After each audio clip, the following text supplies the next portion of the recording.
Ladies and gentlemen, Unscripted fans from all across Australia and all across the globe. Now you can see me, and now get ready, sit back, relax, and enjoy my experiences during the WWE takeover weekend in Perth, Western Australia, and some awesome insights into the WWE Live Super Show down in Melbourne. I hope you enjoy. So this is footage of Optus Stadium, where last year the Elimination Chamber in Perth pay-per-view took place. Pretty cool. They've got these Crown Jewel posters all the way down this road. Seth and stuff, and Roman and Cena at the end. Awesome. This is RAC Arena, home of SmackDown and Crown Jewel this weekend. So yeah, pretty awesome.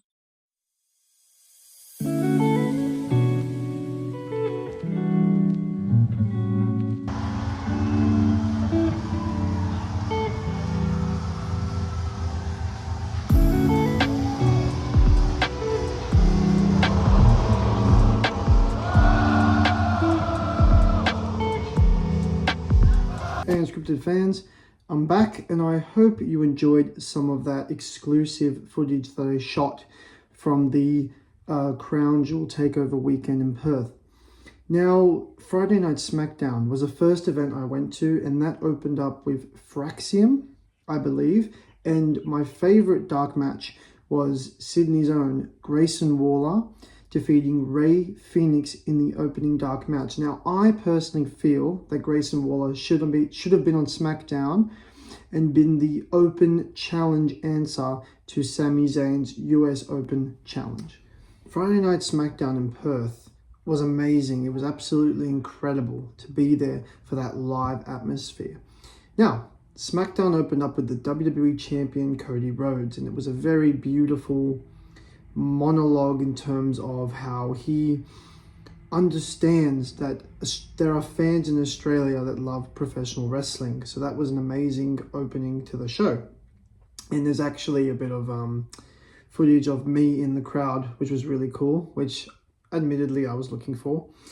Shinsuke facing Sami Zayn in the US Open Challenge. Now, correct me if I'm wrong, but I believe this is where Shinsuke returned with his babyface theme. Sami Zayn went over and retained the belt. I still think Grayson could have challenged Sami and potentially won the belt off Sami.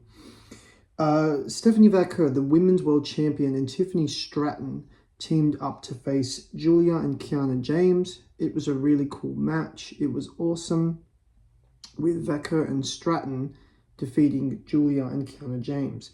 Now, the Street Profits have had a bit of tension in the tag team scene lately, but it seems they've reconnected. But I think somewhere down the line, there will be a clash and they will sort of erupt and disconnect.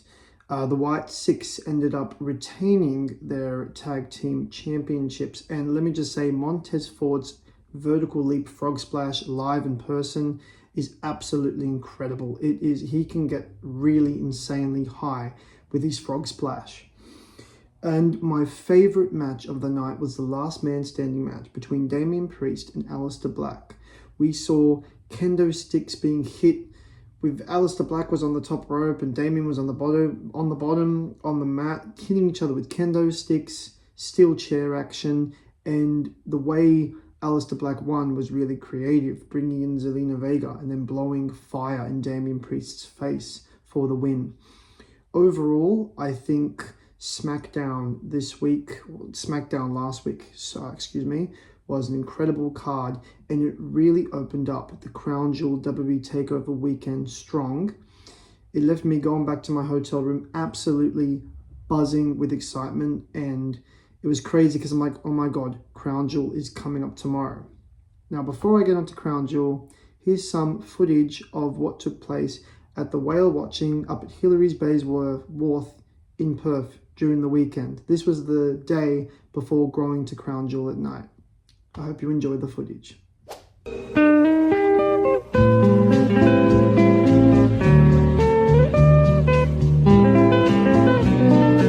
Alright, ladies and gentlemen, here we go with my review of the WWE Crown Jewel pay-per-view which took place in Perth last weekend. Now, we saw the card open up with the Australian street fight between Roman Reigns and Bronson Reed. And I had a feeling that Bronson Reed was going to win, and he kind of won because Jey Uso accidentally speared Roman through a table.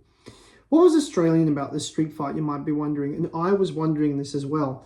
We saw the use of rugby balls, we saw the use of cricket bats as actual weapons, which the crowd absolutely popped for. Bronson Reed defeated Roman Reigns. Now, the second match on the card was the Kabuki Warriors, Asuka and Kairi Sane versus Io Sky and Rhea Ripley, with Io Sky and Rhea Ripley winning the match. I did like this match.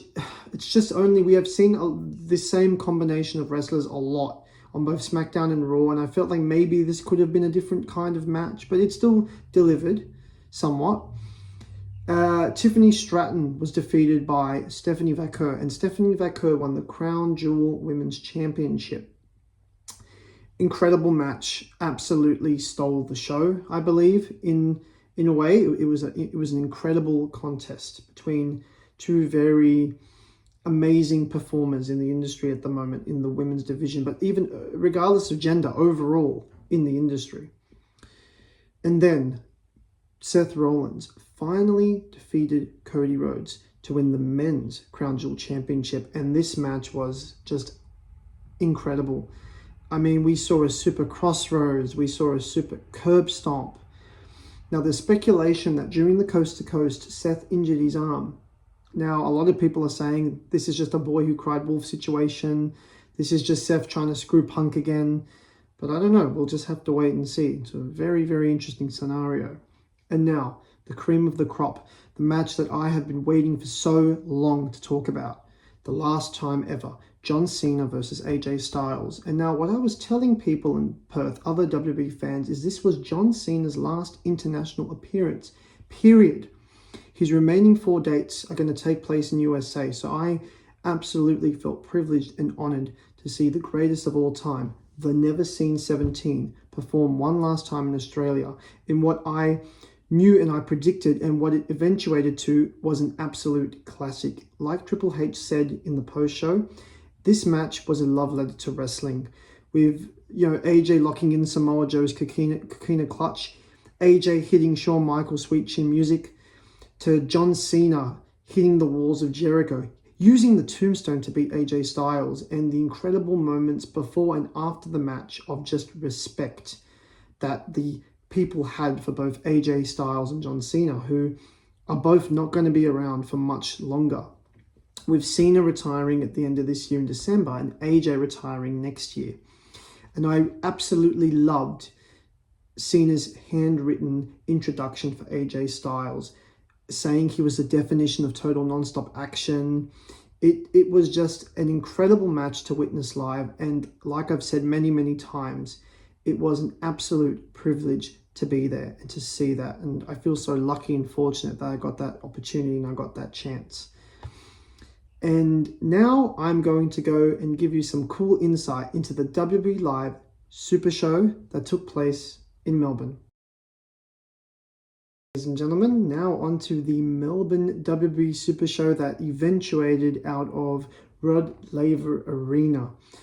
What can I say? It was one of the best, if not, it was the best house show I think WWE have ever put together, certainly for a non-televised event.